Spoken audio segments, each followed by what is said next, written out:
Looks like you've gotten yourself a little bit into a pickle, haven't you? And you want me to help you now? I don't think so.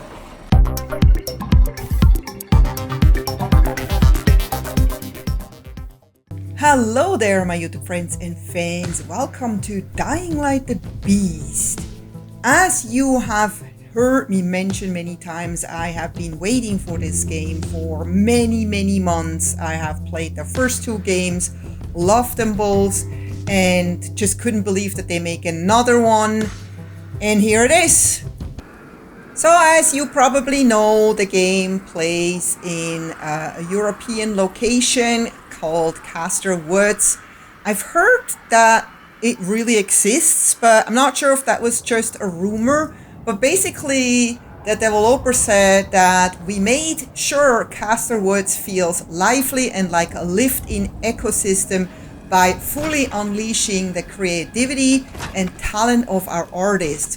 We gave our team just one direction: go through each and every square inch of the map and make sure it feels unique, handcrafted, and lived in. And boy, let me tell you, this is really how it feels. You can tell that every nook and cranny of those locations have been uniquely designed by artists. There's so much love and detail in every inch of the map that it's just mind-boggling. And it would be a shame if you just played the story and then walked away from this game. In so many games, you feel like, oh, I have been in this room already. Oh no, that's not true. This is a different house, but the room looks exactly the same. Not in this game. Every kitchen, every bedroom, every hallway, every staircase, literally everything, the outside, the inside of the building, the roofs, they all look different. They literally look like in the real world. There's no two of the same.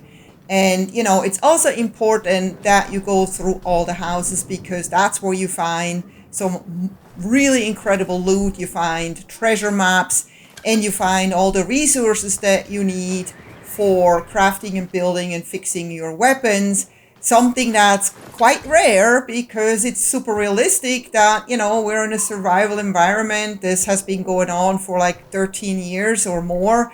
And, we're kind of running out of resources. So every little thing is super precious. And on a campground, I found this couple here, sitting here. She was holding like a bunch of chamomile, which I took from her, but I thought that was quite an interesting scene. And then on a little island, I found this makeshift raft. Someone tried to escape over the water, maybe this guy. But it was quite sad to find out he was actually dead. And then besides just day and night cycle, they also put a little bit of a weather system in there. It can rain quite hard, as you can see here. And I love that. It's a welcome change once in a while to just get into this crazy weather, which kind of gives this game even more of a nitty-gritty feel. It can't always be sunny like in a Hollywood movie, right? And the game doesn't just play in and around this city, as you might think. There's actually way more than I expected, even though the map is not as big as in some other open world games, but it's stuffed full with details and things to see that you don't really need it to be bigger than this. And why is the game called Dying Light the Beast? Well, you can become the beast. That's really what is happening in this game. You're fighting several big beasts, which are called the chimeras. You find them, defeat them, and then you take their blood. You actually take two samples, one for the lab and one you inject yourself, which makes you stronger and stronger, which helps you fight the next chimera and just in general every zombie in this world. And killing zombies fills up your little red bar in the lower left, and then once it's full, it unleashes the beast mode, which makes you super strong. You can literally take down anyone, including like those really big guys as you see here, with no problems. But, you know, there's obviously a timer on, so if you want to take everyone out, you have to kind of hurry. And then you're back to normal. And at the beginning of the game, the beast mode happens automatically. You don't have control over it. It's just happening. And sometimes it happens at the wrong time, and that can be a little bit frustrating. So then when you actually need it, you have to kill a bunch of small zombies first just to get back into beast mode so you can tackle that bigger beast. But after a while, you will actually be able to control the beast mode, which makes it a lot more convenient. And every once in a while, you hear a voice and you realize that someone is actually calling for help. And you have very little time to pinpoint the location of the survivor and go and help him. I'm begging you, help! And the situation is always a little bit different. In this case, I don't have to fight anyone. I thought I was going to die alone. Thank you. And if you successfully rescue them, they give you a little reward. And here a little bit about the inventory, where you have weapons, consumables, and gadgets. You can see there's all kinds of different weapons, from bows, crossbows, guns, knives, hammers, axes, you name it. Everything you find in the world you can basically use. And the more you play, the better weapons you find, and you can upgrade them. You can craft all kinds of things, from grenades to bandages to arrows to lures. But the bandages are definitely the most important thing, so I always craft them first before I craft anything else.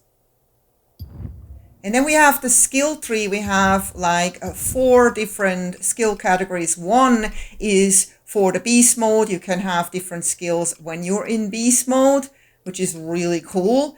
And then we have just different types, like for driving and running and, you know, all kinds of skills that you can just decide which one to upgrade first. And then we have a section for collectibles you find, and then treasure hunts, which are treasure maps that you find where you have to find out it's kind of like a little bit of a puzzle to find out where the treasure is, but that makes it really fun. And this is the whole map. As you can see, I have only uncovered about half when I filmed this. In the meantime, I saw some more, but there's still so much to see. And oh yeah, your weapons break down, but don't worry, you can fix them, although you can only fix them so many times depending on the quality of the weapon, and then you have to basically toss them out or just break them down into resources. And then make sure you find new weapons, because if you don't, you'll all of a sudden find yourself empty-handed, and that's no fun. And look at that! You can also drive cars, but not just any car, but usually just those green park ranger trucks. Once in a while also a police truck, but usually just those park ranger trucks. They're also marked on the map, but just be aware. You only have so much gas. There's very little gas usually in the tank, so be sure to fill up the tank if you plan to go farther. If you have gas. If you don't have gas, then just make the best of getting as far as you can, because the car will just stop when the gas runs out. And then hopefully you're not in the middle of a horde. But not only do you have to watch out for your gas level, you also have to watch out not to hit too many zombies, especially at the beginning of the game, because every zombie you hit is actually doing damage to your car, and your car cannot handle too much damage. If you do ignore this, your car will just catch flames, and if you keep ignoring that too, then it will just blow up. And yeah, that's basically the end of you. And while I made it out of my car without it exploding, I did end up in a kind of dangerous situation here, because as you can see, those guys are not zombies. Those are mercenary soldiers, and all they want to do is kill you, and kill you fast. And they are actually super strong and also very good at avoiding your hits. Because unlike the zombies, those guys have brains, and some of them also have guns, which can be a pain. And even though you may have a gun or two on yourself, you might be low on ammo, and ammo is so precious that you really don't want to waste it on them. So I always try to take them out with my melee weapons and just kind of try to kind of spread them out a little bit so you don't have all of them come at you at once. What ideal is if you actually are able to build up your beast mode. As you can see, my red bar down there is almost full. It only takes a few more seconds and I can finally unleash the beast mode. And then this guy won't have a chance, even though he's still trying to kind of avoid me, as you can see. This guy really gave me a hard time. I was so happy that I got beast mode right at the right time. But unfortunately, there wasn't any much more I could do with my beast mode at this time, so I was kind of wasting the beast mode a little bit, but I knew that it only takes a few more zombies to fill up the bar again for next time. Sometimes you're so busy doing things that you forget about the time, and then you hear this, and it's like, oh no, nighttime is arriving, I better hurry to the next safe spot. And you do have time to get there before it gets really dark and really dangerous and really scary, but a lot of times there's so many zombies in the way that want nothing more than prevent you from reaching that safe spot. So yeah, you better have some skills ready to avoid them or basically just knock them out fast, because otherwise you'll never make it there alive. But best is not really push it so hard that you have to do this, but in this case I was lucky I made it here alive. I was kind of checking one more time, made it over the fence, and I knew once I was in here I was safe and I could just spend the night here unbothered. For everything you're doing, mate.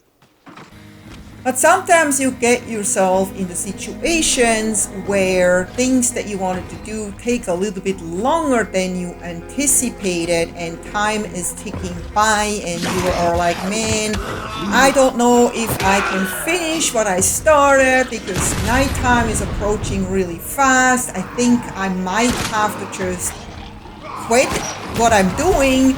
But then you're so close, like I really wanted to get to this crate over there and I was waiting for my beast mode to build up. But I felt really stressed because the timer was ticking down, nighttime was approaching faster and faster, and I got hurt, and then I was like, I think I'm gonna just do that in the morning. I need to find myself a safe house because right now I'm not anywhere near a safe house. I decided to go to a new one and try to unlock that before nighttime arrives so I can spend the night safely there. Yeah, I wasn't happy about that because I knew if I come back in the morning I have to kind of start the fight all over again, but sometimes you have to choose your battles wisely. I finally made it to the tower that is a safe spot if you unlock it. I haven't unlocked it yet, so I still had to solve the puzzle of how to get up on this tower, and there was a puker up here too. They are so annoying, they can really take down your health fast. And it's really good to unlock as many of those towers as possible because whenever you die, you basically spawn at the near safe spot and you don't want to spawn too far away. And when you get up here, you find a few goodies here to pick up, so don't forget that, and then turn the switch, which officially makes it a safe spot, so you can actually sleep here. And I almost overlooked it, there is even a treasure map here. As you can see, this is how they usually are. They kind of hint at a spot, give you a little bit of a drawing, and then you just have to figure out where that location is, and that's where you find a lot of treasures. And then here you could say wait until the morning so you do not have to spend all night wandering around in the darkness. You wake up to a beautiful morning and can start the day all over again. And you can do the same during the day. You can just say wait until the night if that's your thing. And just like in 7 Days to Die, you can loot all the trunks of the cars. You always find great things, and just like in that game too, you have to lockpick the police cars because they always have especially good stuff. In this case, I actually found an SMG and some scrap. But make sure to always take out all the zombies around the cars that you want to loot, because otherwise you're going to have a really hard time. And here I make sure I also get some gas, because you can never have enough gas, because you can also use the gas to build flamethrower ammo. And just like in the other Dying Lights, there's so-called dark zones, which are crawly holes into buildings that are super dark and filled with infested, and you can actually put on your scanner to see the orange ones, which are the ones that alert everyone. So make sure you are very careful and take your time, be patient. Patience really pays off, because there is a lot of good loot in those buildings, but you can basically stealth take down all of them, even the orange ones. Just make sure that you're super careful before you approach them, and then take them down. It's actually very easy to take them down, just like all other zombies. And you could probably just stealth walk around them to get all the loot, but it will take a really long time and the risk is super high. For me, it's just easier to usually just take them all down and basically just stealth kill all of them. They don't even know what happened, and then they're all gone. And I can freely walk around and explore the whole building and take every single bit of loot there is. And I have to learn to always check the walls, because often I kind of miss those shafts that are high up that you can crawl through to get into another room that you otherwise may completely miss, because a lot of times those rooms contain really, really good loot, even better loot. So yeah, usually there's at least one zombie waiting in a room like this for you. But they're not hard to take out, and then you just can continue looting until you're done looting. And sometimes you find shafts that lead you down to basements that are actually not coming from the dark zone. They're just in regular houses, and they're usually also filled with zombies, but you always know when there is a special zombie in there, there must be good stuff here. So in this case, I was lucky. I had enough shotgun bullets, so I could take them out easily, especially that guy back there that wasn't even aware of me, but as soon as he does get aware of me, he could be really dangerous to me. But yeah, I was able to take them down, and then I found a lot of really amazing goodies down here. Lots and lots of them. And among the stuff you find when you loot things are not just resources that you need for crafting and fixing your weapons. You also find a lot of valuable items that you can actually sell for a lot of money, which you then can use to buy ammo and resources that you may not find in the world that you desperately need, and other things, clothing and stuff. So I'm still kind of confused here. Where is the salesperson? Here he is. This is the trader at the town hall, which is the main safe house. And you can come here pretty much every day and find some different items. Some of them are always the same, but the resources always change, which is very realistic because he only has what people bring him. So sometimes you need rags and he just doesn't have any. Then you have to come back the next day and he may have some. Sometimes he has bullets, sometimes he doesn't. Sometimes he has 2 bullets, sometimes he has dirty bullets. So I learned to check in with him frequently. So I don't want to give away any spoilers. Like, I just wanted to show things that I learned and show you things that you may want to see in case you are not sure if you should get the game. I personally have to admit that even though I did have this game on my wish list, when times came close to release, I was like, what if the game is just another Dying Light 2 in a different location? I did enjoy Dying Light a lot, but I didn't want to play the same again and again, just with different buildings and different streets, but the same gameplay. But I have to tell you, this game is nothing like Dying Light 2. It's more like Dying Light 1, even though I don't remember so much about Dying Light anymore. I just remember that I absolutely loved it and I spent a lot of time in that game. I don't remember the story anymore, and I don't even remember if I did pay much attention to the story, but let me tell you, I do pay attention to the story in this game because it's a really, really good story. You cannot ignore it. And yes, this game is in first person. I heard some people say, oh, why can't they make it in third person? Let me tell you, this game would be nowhere near as immersive if it was in first person. I can't even imagine this game in first person. You have to play that in first person. And if you have a hard time with first person, just try it, because the more you actually play first person, the more you get used to it, and then you just can't go back to third person anymore because it's just awesome. I spend so much time just going through the buildings and look at all the little details, and as I mentioned before, I mean, you could just tell how different artists worked on all the different nooks and crannies, details in each room and all the buildings, just even the details in the roofs and the outside. You find like murals, that's one of the collectibles or achievements that you can do. There is just so much to see, so just playing through the story is definitely not how they wanted you to play this game. But I mean, there's always going to be people who will just do that. But most of us probably will just spend like, you know, hundreds of hours just wanting to see everything because it is so worth it. And the one thing that I never ignore are the side missions, because just like in other really good games, the side missions here are almost better than the main missions. The side missions are not only lengthy, but they're also extremely interesting, extremely challenging, sometimes very scary, definitely worth to do. So I always focus on the side missions first, but in this game, they don't all unlock at the same time. So sometimes you're ready to do another side mission, there is no side mission. So then it's time to go back to the main mission, and in the meantime, another side mission will unlock, and then you can go do that. I think they did a really good job on balancing the game like that.